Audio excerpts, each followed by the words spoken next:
Welcome once again students. आज मैं एक केमिस्ट्री की सीरीज़ में ही एक नया टॉपिक मोल कॉन्सेप्ट लेके आया हूँ, जो मैटर और इंट्रोडक्शन ऑफ केमिस्ट्री का एक अगला सीक्वेंस है और वो वेरी इंपॉर्टेंट है ट्वेल्थ के लिए, फर्स्ट ईयर के लिए और इसके बाद भी बहुत इंपॉर्टेंट है। इसके लिए आपको सबसे पहले किसी भी कंपाउंड का मॉलिक्यूलर मास निकालना आना चाहिए, जो पिछले वीडियो में हमने बताया था। डिस्क्रिप्शन बॉक्स में इसका लिंक है और आप उसे ज़रूर देख लें। उसके बिना यह पॉइंट, इसके कैलकुलेशन आप नहीं कर पाएंगे। तो मोल संकल्पना बहुत इंपॉर्टेंट टॉपिक है ट्वेल्थ के लिए, फर्स्ट ईयर के लिए। तो आइए हम लोग चलते हैं बोर्ड पे।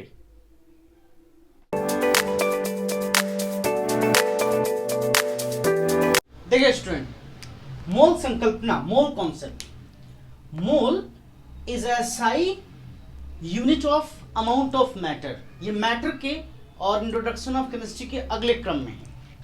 पदार्थ की मात्रा को अमाउंट ऑफ मैटर कहते हैं, SI यूनिट है, लेकिन इन काउंटिंग है, गणना में है, गिन कर बताना है। हमें इसे वजन नहीं करना है, लेंथ नहीं नापना है। ये काउंटिंग में है, इसको काउंट करना है। काउंटिंग में अगर आपको किसी के बारे में पता हो कि 1 मोल है वो, तो वो 6.022101407 × 10⁻23 होता है। ये एवोगैड्रो नंबर कहलाता है, एवोगैड्रो संख्या, जिसको Na दिखाते हैं। N कैपिटल होता है और A बेस में उसके स्मॉल होता है। लॉस्मिट ने इसे फार्मुलेट और कैलकुलेट किया था, मगर इन रिस्पेक्ट ऑफ एवोगैड्रो इन्होंने इसे एवोगैड्रो नंबर का नाम दे दिया। और फिलहाल हम लोग कैलकुलेशन में, स्टैंडर्ड में हम लोग उसे सिग्निफिकेंट रख देते हैं, निकटतम मान निकाल देते हैं, लगभग 6.02 × 10⁻23। अब देखिए क्या है कि मास ऑफ 1 मोल, अगर किसी भी पदार्थ के 1 मोल का द्रव्यमान, 1 मोल का मास हम देखते हैं, तो वो मोलर मास के इक्वल होता है। उसको मोलर द्रव्यमान भी कहते हैं और वो उसके मॉलिक्यूलर मास के इक्वल होता है। किसी भी पदार्थ का मॉलिक्यूलर मास, किसी भी सब्सटेंस का मॉलिक्यूलर मास उसके 1 मोल मास के ग्राम में के इक्विवेलेंट होता है। जैसे H2O है, तो H2O का मॉलिक्यूलर मास निकाला गया है, जो आप निकालना सीख सकते हैं पिछले वीडियो से।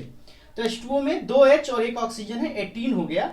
तो 18 ग्राम H2O अगर हमारे पास है, क्योंकि ये मॉलिक्यूलर मास के बराबर है ग्राम में, तो अगर वो इसके बराबर, तो वो 1 मोल कहलाएगा। और 1 मोल में इतने पार्टिकल्स प्रेजेंट होंगे इसके 1 मोल में, ठीक है। इसीलिए क्योंकि ये ग्राम में, मोल की बात हम ग्राम में करते हैं किसी भी एटम के या मॉलिक्यूल्स के, इसलिए moles also called gram atom और ग्राम मॉलिक्यूल्स। ग्राम परमाणु या ग्राम अणु कहते हैं उन्हें।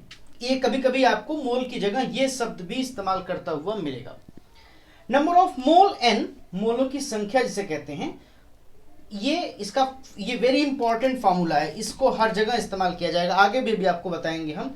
किसी भी सब्सटेंस जिसका भी आपको वेट दिया गया हो, उसका वेट रखना है ग्राम में, और उसका मॉलिक्यूलर मास और एटॉमिक मास। अगर एटम है तो एटॉमिक मास, मॉलिक्यूल है तो मॉलिक्यूलर मास। एग्जांपल आपको दिया गया है कि ऊपर मान लीजिए जैसे हम H2O दिए थे, 36 ग्राम H2O हो, हमें नंबर ऑफ मोल निकालना है और कितने उसके अणु हैं, नंबर ऑफ मॉलिक्यूल्स। तो नंबर ऑफ मोल के लिए क्या करेंगे, वेट रखेंगे 36, मॉलिक्यूलर मास रखेंगे 18 और निकाल लेंगे 2 मोल। 2 मोल अगर इसका है, एक आंसर ये आ गया। दूसरे आंसर के लिए हम क्या करेंगे, अगर मुझे पता हो कि 1 मोल में इतने पार्टिकल्स होते हैं, तो हम 2 से मल्टीप्लाई कर देंगे और हमारा ये आंसर आ जाएगा। आइए इसके कुछ और फार्मूले और कैलकुलेशंस देखते हैं। ठीक है, मोल संकल्पना पढ़ने के बाद उसके कुछ कॉन्सेप्ट, उसके कुछ न्यूमेरिकल समझने की जरूरत है। अगर मान लीजिए कि नंबर ऑफ, एक ही फार्मूले को बार बार हम रिपीट करते हैं, बार बार रोटेट करके बनाते हैं। नंबर ऑफ मोल आप जान गए, वेट को W, मॉलिक्यूलर मास को M लिखते हैं। अगर किसी नंबर ऑफ पार्टिकल पता करना हो, तो जितने मोल आपको पता है उसमें आप मल्टीप्लाई कर दीजिए।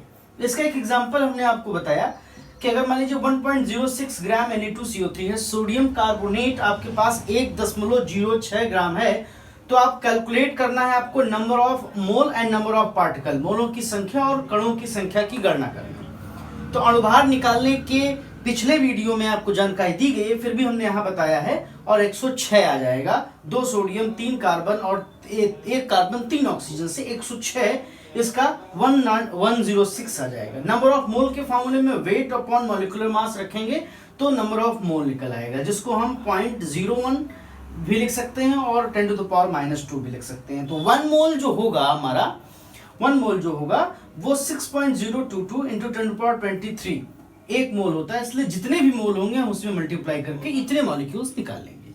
इसको आप समझिएगा और पूछिएगा अगर आपको दिक्कत होगी तो। वेट को निकालने के लिए मोल को मॉलिक्यूलर मास, एकदम फार्मूले को बस साइड चेंज करना, जिसको पक्षांतर कहते हैं, सिर्फ साइड। वेट निकालना है तो नंबर ऑफ मोल को मॉलिक्यूलर मास से गुणा कर दीजिए। इसी एग्जांपल को मैंने जो है इसमें सेट कर दिया। 5 मोल अगर आपके पास है, number of mole is equal to 5 mole Na2CO, तो वेट निकालना है। तो मोल मॉलिक्यूलर मास निकला हुआ है, मोल और मॉलिक्यूलर मास को गुणा करो 530 ग्राम, ये आपका वेट आ जाएगा Na2CO3 का। इसी फार्मूले का इस्तेमाल किया गया है। दूसरा फार्मूला सीधी सी बात है, अगर एक मोल में इतने हैं तो जितना है, जितने पार्टिकल्स हैं उसको अगर हम एवोगैड्रो नंबर से डिवाइड कर दें 6.022 10⁻23, एवोगैड्रो नंबर का सिंबल होता है Na, ये भी कहीं लिखा हो तो कोई दिक्कत आपको नहीं होनी चाहिए, तो आपको मोल निकल आएंगे। जैसे हमने इतने पार्टिकल्स निकाले थे और इसी से हम एग्जाम्पल सेट कर रहे हैं, नंबर ऑफ मोल निकाल रहे हैं 6.022 10⁻21 अपॉन 6.022 10⁻23, तो 0.01 मोल आ जाएंगे। ये इजी प्रोसेस है, सिर्फ एक ही चीज को बार बार इधर उधर करके साइड चेंज करके निकालना होता है, सवाल को समझना होता है। आइए हम लोग इसके बाद एनटीपी और एसटीपी के से मोल संकल्पना को रिलेट करते हैं। मोल संकल्पना से वेट में तो हम रिलेट कर देंगे, लेकिन वॉल्यूम में कैसे रिलेट करेंगे, इसके लिए ये एनटीपी जिसको हम एसटीपी कहते हैं, यहाँ और लगा सकते हैं एसटीपी फॉर गैस, गैस के लिए नॉर्मल टेम्परेचर एंड प्रेशर बोलते हैं, सामान्य ताप एवं दाब। इसी को दूसरा नाम है, कोई अलग नाम नहीं है, standard temperature and pressure, STP मानक ताप एवं दाब। ये कौन से मानक होते हैं, जब टेम्परेचर 0 डिग्री सेल्सियस, उसी की दूसरी यूनिट केल्विन 273 और उसी का फ़ारेनहाइट जो है वो फ़ारेनहाइट में होता है, तो हम उसको एनटीपी एसटीपी कहते हैं। प्रेशर की भी यही यूनिट्स हैं, जब हम एटीएम में नापते हैं तो 1 एटीएम, जब मरकरी पे नापते हैं तो 760, और जब हम बार में नापते हैं तो 1.013 बार, और पास्कल में 101325 को पास्कल को हम एनटीपी एसटीपी पे रखते हैं। अब कोई भी गैस अगर एनटीपी या एसटीपी पे है तो एक मोल गैस फिक्स्ड है, ये कि 22.4 लीटर और 22,400 ml, ये इसका वॉल्यूम होगा एक मोल का एनटीपी एसटीपी पर। ये दोनों एनटीपी एसटीपी की स्टेट है, या तो ये लिखा होगा क्वेश्चन में या इन दोनों में से कोई स्टेट दी गई होगी। तो यहाँ पर समझाने के लिए कि अब हमें कोई मोल निकालना है तो वॉल्यूम पता है, तो क्योंकि एक मोल का इतना होता है तो जो भी वॉल्यूम गैस का होगा, गैस का आयतन लीटर में, उसको 22.4 लीटर से रख देंगे, ml होगा तो इससे डिवाइड कर देंगे। और वॉल्यूम मालूम करना हो, मोल हमको पता हो एनटीपी या एसटीपी पर, तो हम इसे मल्टीप्लाई कर देंगे, और इस तरीके से हम वही चीजें फिर अदला बदली करके पता कर लेते हैं। ये हालांकि देखिए हम इसको बाद में डिस्कस करेंगे इलेक्ट्रोकेमिस्ट्री में डिटेल में, 12th के सीरीज में, इलेक्ट्रोकेमिस्ट्री के सीरीज में। लेकिन यहाँ मैं आपको सिर्फ ऐसे बता दूं क्योंकि मोल की बात चल रही है, तो फैराडे कांस्टेंट जो है वो एक मोल इलेक्ट्रॉन के चार्ज को कहते हैं। ये एक इलेक्ट्रॉन का चार्ज है, ये एवोगैड्रो नंबर है, और इसको मल्टीप्लाई करने के बाद 96,485 आता है, लेकिन उसे अप्रॉक्स करने पर 96,500 कूलाम आता है, जिसको 1 फैराडे कहते हैं, और यही फैराडे कांस्टेंट है। तो इस तरीके से मोल संकल्पना का जो कॉन्सेप्ट था वो पूरा हुआ। आप पॉज करके सब कुछ नोट कर सकते हैं, और उम्मीद करते हैं कि आपको पसंद आया होगा। सवाल आप पूछ सकते हैं, कमेंट्स में पूछ सकते हैं, फेसबुक पेज पर पूछ सकते हैं, और व्हाट्सएप कर सकते हैं।